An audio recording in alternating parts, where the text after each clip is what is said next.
clear on who I am and what I'm supporting. Do you think this could be a mix-up of names? There are some Ellis friends that I have, and I won't mention them because I don't want to get anybody else involved, but it's hard to mix me with them. Bishop Charles Ellis, once admired by millions, now faces allegations that threaten both his reputation and legacy. What began as whispers behind closed doors has grown into a controversy involving power, accountability, and trust. From questions about leadership to concerns over influence and privilege, the unfolding story has sparked difficult conversations about faith, authority, and the responsibilities that come with both.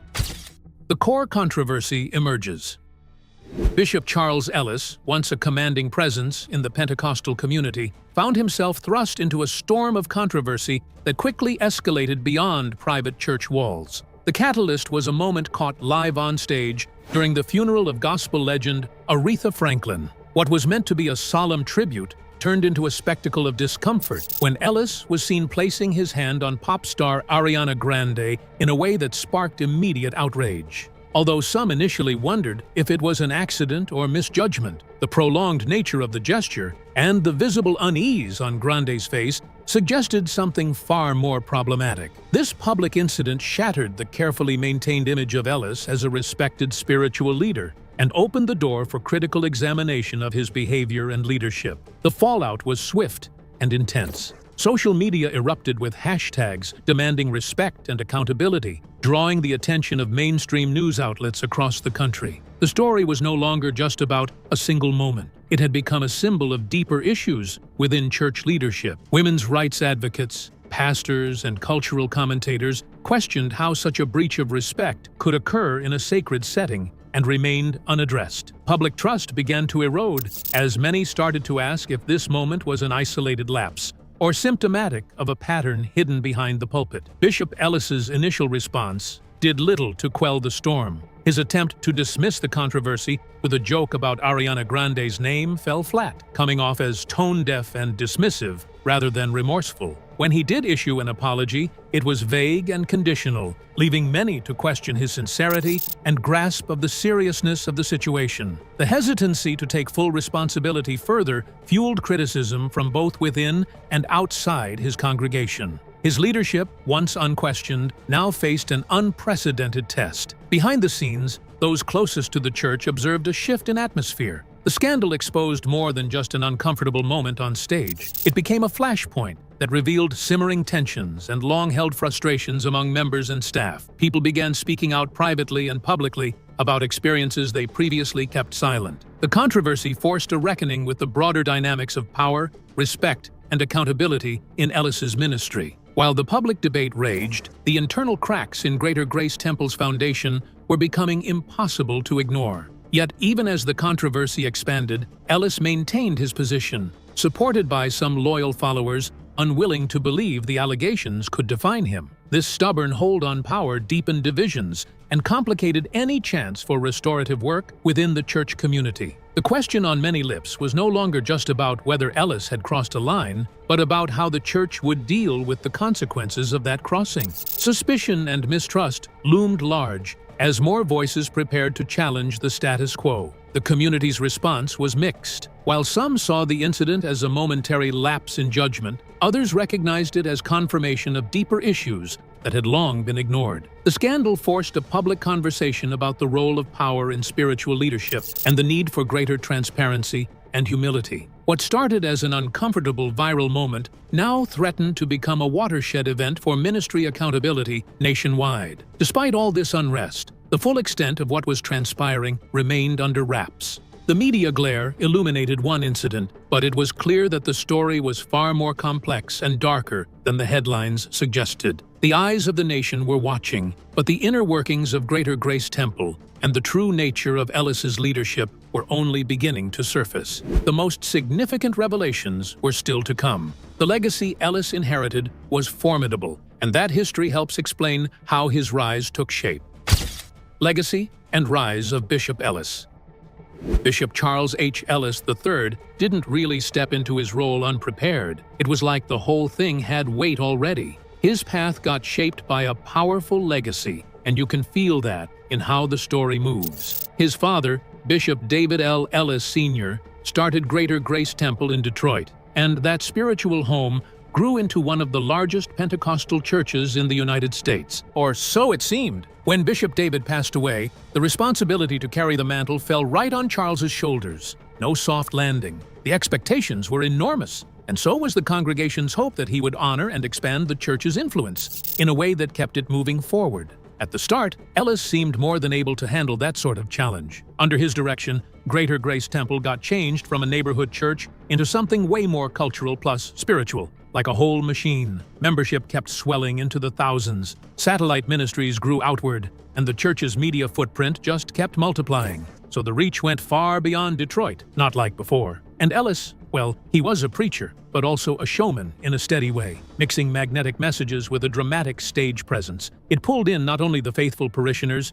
but celebrities too, and even political figures. A big part of his rise also seemed tied to how he blended older spiritual authority with a modern, corporate approach to managing the church. He went for sleek branding, used media with purpose, and leaned into celebrity endorsements that kept everything in the public eye. To plenty of observers, this looked like forward thinking and real momentum. Church as an empire, with Ellis acting like the visionary architect. The overall impression was prosperity, prominence, and that calm message of God's favor in their eyes, even if it was mostly staged. Well, you know how it goes. What many didn't catch in the beginning was how fast success, plus a bigger name, changed the internal climate of Greater Grace Temple. Behind the charismatic sermons and the polished productions, some longtime members and staff quietly sensed a turn away from the simple foundations Ellis's father had laid. The emphasis seemed to drift from meeting the congregation's spiritual needs to basically holding up a high-profile brand. That quiet shift would end up being pretty important for reading how everything unraveled right after. Ellis's leadership kind of mixed spiritual authority with strategic maneuvering. More and more decisions were treated like calculations, sure, with prayerful guidance in the mix, but also with public image in mind. Political connections mattered too, and financial results were weighed alongside it all. This combination, ministry with management, was both an advantage and a weakness. It pushed the church to new heights, but at the same time it planted seeds of distrust and dissatisfaction inside the ranks. The cracks in the whole structure were starting to show, even while the spotlight kept getting brighter on its leader. These tensions laid the groundwork for what was about to come. Changes in priorities and values soon became impossible to ignore. Signs of shifting priorities. As Bishop Ellis's tenure progressed, members of Greater Grace Temple started noticing subtle but significant changes in the church's atmosphere and leadership approach. What had once felt like a close-knit spiritual family began to take on the appearance of a large corporate operation focused heavily on spectacle and revenue. The altar calls, previously heartfelt moments of connection, started to seem scripted. Prayer services looked increasingly like theatrical productions designed for broadcast rather than worship. Many congregants felt the warmth of the ministry was giving way to a polished presentation. The growing emphasis on luxury and grandeur became a lightning rod for criticism. Ellis often defended his expensive suits, exotic vehicles, and lavish church productions as expressions of presenting God in excellence. For him, quality and style were integral to glorifying God and attracting new believers. However, more voices within the community expressed discomfort, suggesting that pride and ego were taking precedence over genuine humility and service. This tension exposed a gap between leadership's vision and the expectations of many churchgoers. Staff turnover added another layer of concern. Assistant ministers and longtime employees quietly departed, some citing burnout, others hinting at discomfort with a leadership style that seemed less about servanthood and more about celebrity. Reports circulated of decisions being driven by politics, profit, and image management, rather than spiritual discernment. This shift eroded morale behind the scenes and left parts of the church feeling fragmented. What had once been a unified ministry was now wrestling with internal fractures. Financial transparency, or the lack of it, also became a contentious issue. Multiple insiders whispered about vague accounting practices and questionable expenditures, including private trips and five-star accommodations allegedly covered by church funds. Though these allegations were never fully disclosed to the public, they planted seeds of doubt within the congregation. Questions about where money was going and who it was benefiting started to overshadow sermons and mission statements. For many, trust in stewardship began to waver. Among the most painful effects was the departure of older members, those who had been pillars of the church community during Bishop David Ellis's era. Some left quietly in disappointment, feeling the soul of the church was slipping away. Others attempted to confront Bishop Charles Ellis, urging a return to the foundational principles of servant leadership and spiritual intimacy. Their appeals, however, reportedly went unheeded, deepening a sense of alienation and loss among longtime believers. The church's public image, meanwhile, remained carefully managed. Flashy promotional videos, high-profile worship events, and well-known celebrity guests continued to paint a picture of success and divine favor. But behind the scenes, the spiritual foundation was cracking. Congregants whispered in pews and hallways about an increasing disconnect between what was preached and what was practiced. The church was beginning to resemble a spiritual empire, with Ellis firmly on the throne, but the kingdom itself was fragile. The unfolding scandal and internal unrest were not isolated phenomena, but pieces of a much wider transformation that would upend everything built so far. Allegations behind the scenes.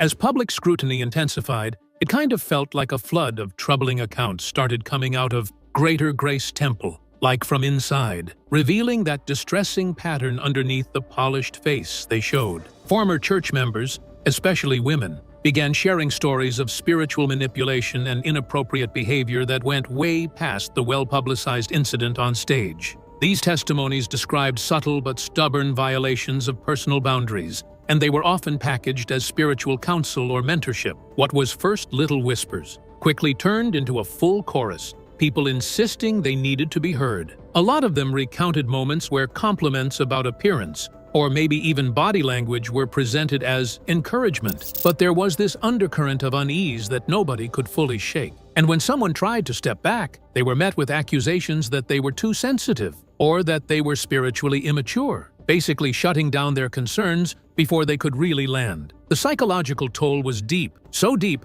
that individuals started doubting their own perceptions, until they noticed others had the same kind of thing happen too. That widespread atmosphere of doubt and shame highlighted a troubling misuse of authority, and it didn't just sit there quietly. Some former staff and volunteers spoke anonymously about a leadership style that kind of blurred professional and personal lines, really like it got tangled. There were extended hugs, unsolicited comments on women's appearances, and this steady pressure to show up for private meetings after hours. Over time, it became this unspoken pattern that people recognized but didn't quite put into words. One former choir member described a troubling moment where a pastoral meeting went from spiritual guidance to probing personal questions about dating life, and the vows of purity too. That same conversation also came with offers of special protection, and not in a casual way. The power dynamic was so lopsided that refusing felt almost impossible, because the fear of reprisal was always there.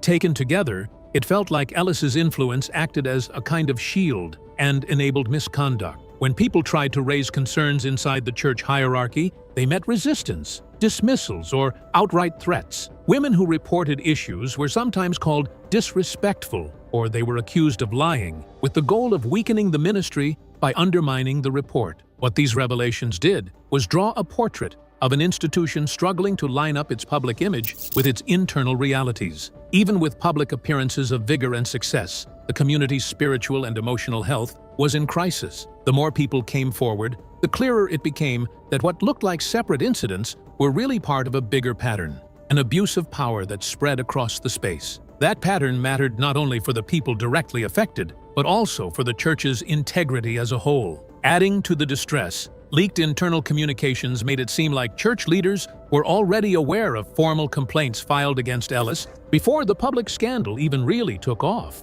Still, no proper, deep investigations happened. Instead, victims were often told to forgive and pray. That kind of answer, it felt like, put reputation first and justice. Healing, more or less second. So naturally, it stirred up skepticism about whether the institution actually cared about accountability. In a lot of ways, the church's quietness became kind of a piece of the problem itself. While the voices inside the church grew louder, the public and media called for clarity amid the unfolding crisis. Crisis management and public response.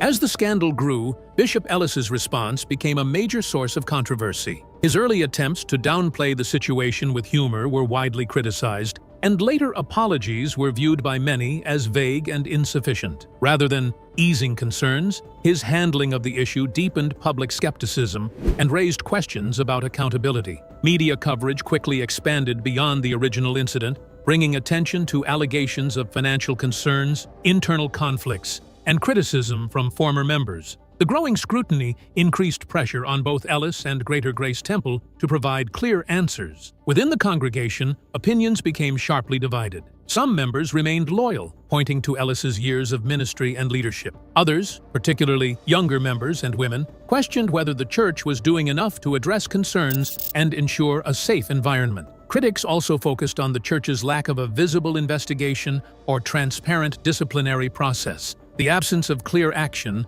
left many wondering whether leadership was more concerned with protecting the institution than addressing the allegations. Despite the controversy, Ellis continued preaching and appearing at conferences, further fueling debate. Supporters saw his continued ministry as proof of resilience, while critics viewed it as a sign that serious concerns were being ignored. Social media campaigns and advocacy groups kept the story in public discussion long after the initial headlines faded. These efforts amplified calls for greater transparency, accountability, and reform within churches and ministries. The controversy ultimately became part of a larger conversation about power, celebrity culture, and oversight in religious institutions. For many observers, the case highlighted the risks of unchecked authority and the need for stronger governance within faith communities. The ripples of this crisis continue to spread, raising urgent questions about the future of church leadership and the safeguards needed to protect vulnerable communities.